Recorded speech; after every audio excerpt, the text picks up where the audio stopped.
There is a force flowing through your body right now that has been revered, hidden, and protected by ancient masters for millennia. It is not your thoughts. It is not your heartbeat. It is your breath, the invisible rhythm that shapes your consciousness, affects your energy, and connects you to the fabric of the universe. The breath is more than survival. It is initiation. Throughout history, sages, monks, shamans, and alchemists have spoken in hushed tones about the true power of breathing. Not the mechanical inhale and exhale we perform unconsciously, but the sacred, intentional breath that alters states of awareness, activates dormant faculties, and opens the inner gates of transformation. So why was this knowledge hidden? Because breath is the gateway between worlds. It bridges body and spirit, mind and soul, seen and unseen. When used with awareness, it can calm the storm of thoughts, awaken the energy centers, and dissolve the boundaries of ordinary perception. In the right hands, it becomes a tool of healing, ascension, and power. In the wrong hands, it can manipulate, control, and deceive. Ancient texts often encoded breathwork teachings in metaphors: winds of the soul, rivers of light, serpents coiled within. The yogis of India developed pranayama. The Taoists cultivated inner alchemy through breath, and even the early Christian mystics practiced breath-linked prayers. All understood the same fundamental truth: the breath is the key to inner mastery. And yet, in modern life, this knowledge is almost forgotten, buried beneath noise, stress, and shallow breathing patterns that keep us disconnected. In this video, we will dive into why ever called reality is only the tip of something far greater, something invisible, yet powerful, constantly shaping your life without your awareness. The ancient mystics spoke of it not with science, but with silence. Yogis, shamans, and alchemists didn't just believe in energy, they commanded it. And when they did, their perception of the world changed forever. Let me ask you this: have you ever walked into a room and felt something off, without anyone saying a word, or sensed someone staring at you, only to turn and find eyes locked on your back? That wasn't imagination. That was energy, and you noticed it. The real mystery is not whether this energy exists, but why so few know how to control it. The moment you begin to consciously engage with your energy field, feeling it, directing it, reshaping it, you are no longer a passive participant in your life.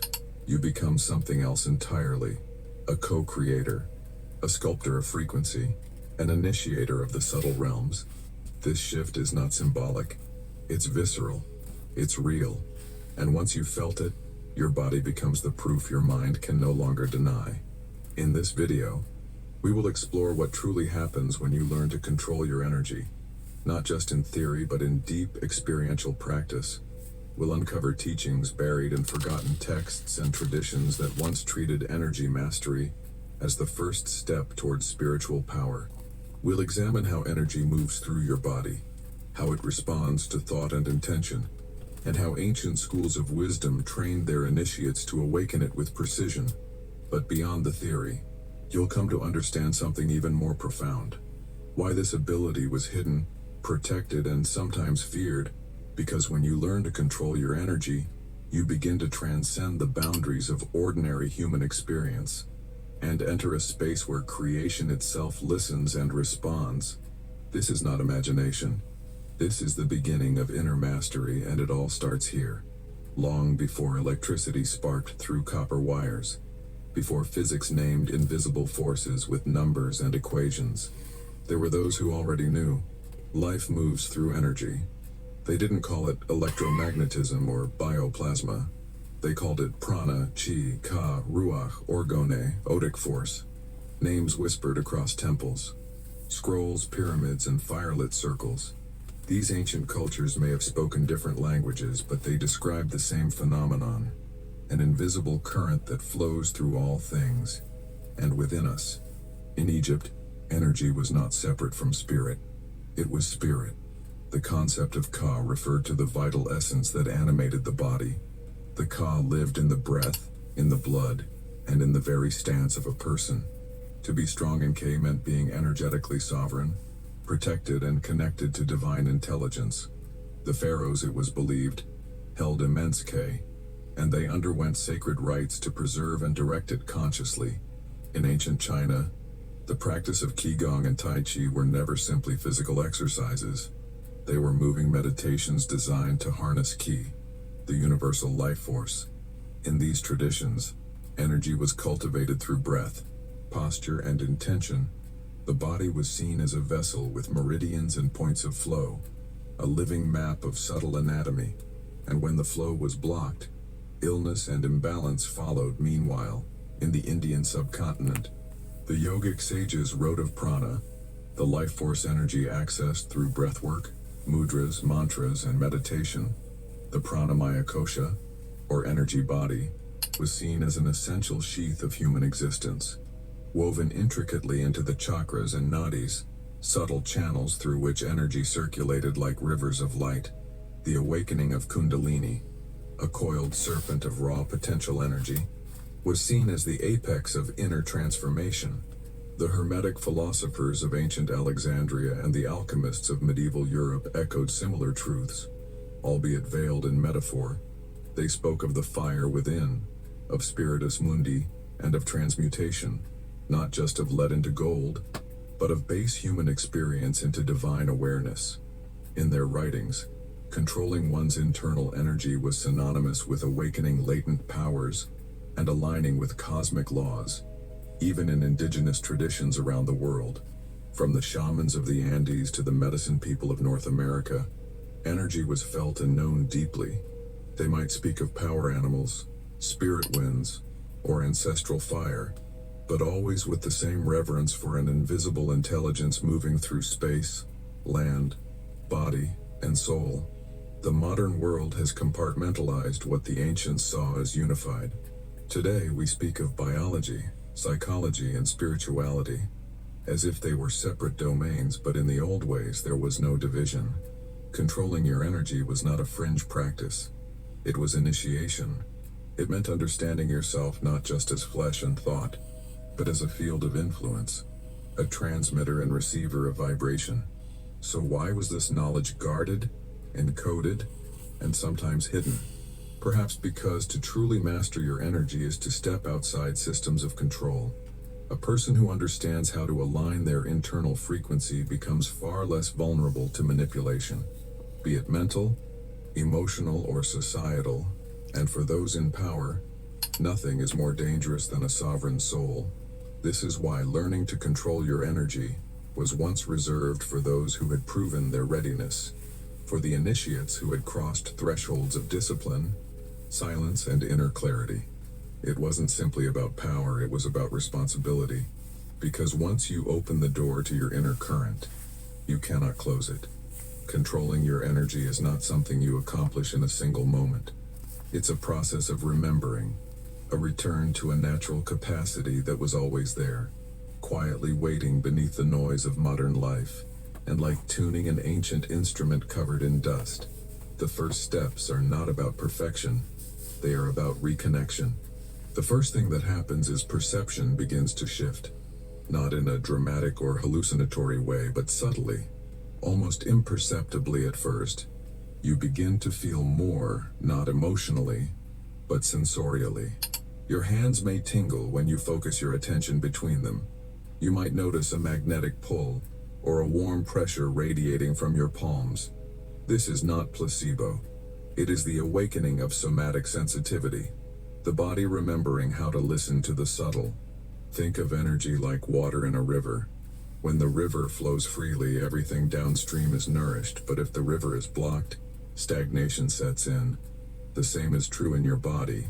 When your energy is stagnant, emotions become heavy, thoughts spiral, and your physical health may even begin to decline. But when you begin learning to move that energy through intention, breath, and focus, you clear the riverbed, and suddenly, life flows again. At first, this movement feels fragile, like a breeze you're not sure you actually felt, but with practice it becomes unmistakable. You realize that your attention is the lever. Wherever your attention goes, energy follows. You begin to test this principle, holding awareness in your fingertips and feeling the warmth intensify, focusing on your chest and sensing a pulsing expansion. These are not imagined effects. They are the first signs of energetic control. But here lies the first paradox. Control doesn't mean force. In fact, the more you try to dominate energy with mental effort, the more elusive it becomes. Energy responds not to willpower alone, but to coherence. That is, the alignment between thought, emotion, and presence. When your mind is calm, your breath is steady, and your intention is clear, energy moves effortlessly, like wind through open trees. This is why so many ancient techniques begin with stillness, breathwork, and meditative focus. Because before you can direct energy, you must become quiet enough to feel it.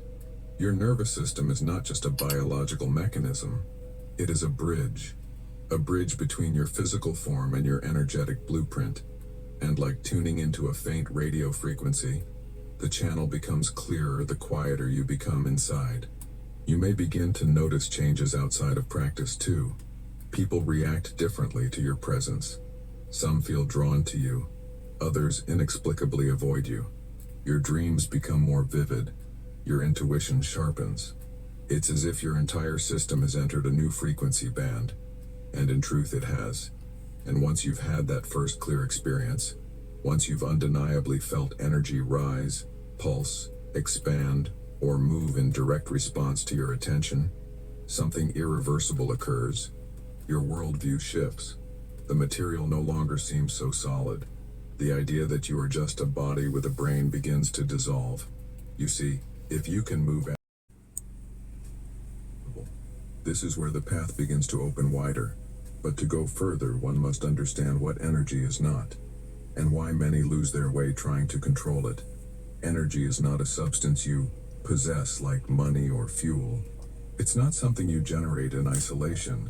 It is not obedient to ego, nor is it impressed by spiritual ambition. Rather, energy is relational. It flows in response to harmony or discord. It pulses in rhythm with your breath, your intention, and most importantly, your truth. Many people who begin this path are seduced by the idea of control. The word itself suggests power, mastery, perhaps even superiority.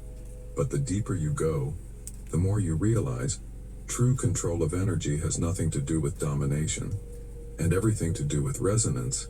Energy cannot be commanded with force. It must be invited through attunement. This is why those who try to manipulate energy for egoic gain often find themselves destabilized. They mistake noise for power, but energy listens only to clarity. You may have heard of people forcing their energy through the body, pushing it up the spine, trying to awaken centers prematurely. Sometimes they experience short-term surges, intense heat, spasms, even visions. But just as often, they crash. Why? Because their system wasn't aligned, their vessel wasn't prepared. You can no more force an oak tree to bear fruit in winter than you can force your energy to flow before you're ready. Timing, balance, and inner integrity are everything. This is why ancient initiates trained for years before touching the deeper currents. They purified their thoughts, their emotions, and even their diets. Not because of dogma, but because the body is the instrument, and like any sacred tool, it must be tuned before it can channel higher frequencies without distortion. There's another truth, often overlooked. Your energy is not only yours. As you begin to control your internal current, you start to feel the energetic signatures of others. You walk into a crowded place and it's no longer noise. It's a field of signals. You speak to someone and sense their internal dissonance before they utter a word. You start to know things without knowing how you know them. This is not magic, it's energetic intelligence. An ancient awareness reawakened. But with that awareness comes responsibility. Because as your sensitivity increases, so does your influence. Your presence begins to affect spaces, people, outcomes. A single thought, if focused, can change the tone of a room. A breath, if conscious, can calm or excite another's nervous system. This is why spiritual masters often speak little, move slowly, and act with precision. They know their energy does not stay contained. It radiates, and here is where control becomes something far more profound. It is not merely the ability to feel or direct energy. It is the ability to remain centered in the midst of chaos, to hold your vibration in turbulent conditions, to become anchored in presence, so that your energy field becomes a stabilizing force for others. This is energetic sovereignty, not reactive, not defensive, but grounded, aware, and awake. You begin to realize that energy moves through everything: language, touch, silence, gaze. Even your thoughts carry a frequency that others can feel, consciously or not. And this brings you to a deeper level of refinement, not because someone told you to act a certain way, but because you feel the impact of your own vibration in real time. You become a mirror, a tuning fork, a beacon, and that's when you discover something even more mysterious. Energy not only flows within you, it begins to respond to you. Life becomes more fluid. Synchronicities increase. Internal clarity leads to external alignment. What once felt like coincidence now feels like orchestration. You speak and the world seems to listen. This is not the end of the path. It is only the threshold. Because once you learn to control your energy, the question is no longer can you, but how will you use it? You do not need incense, crystals, or exotic rituals to begin. You need only one thing: presence. And from that presence, the doorway opens. Let's begin with the body, because it is the gateway. Sit comfortably. Bring your awareness to your hands. Do not try to feel anything. Simply observe. Now slowly bring your palms closer together until they're just a few inches apart. Hold them there, still, without touching. Let your breath slow down. Inhale gently through the nose and exhale slowly through the mouth. Do this a few times. Soon you may begin to notice something: heat, tingling, pressure, magnetic resistance. Subtle at first, but undeniably there. That is energy, not imagination, not suggestion. It is your first tactile experience of the field that exists within and around you. From here, the key is consistency. Set aside 5 to 10 minutes a day to do this practice. Each time, bring more presence. You can begin to move your hands in slow, circular motions, feeling how the energy shifts with your motion.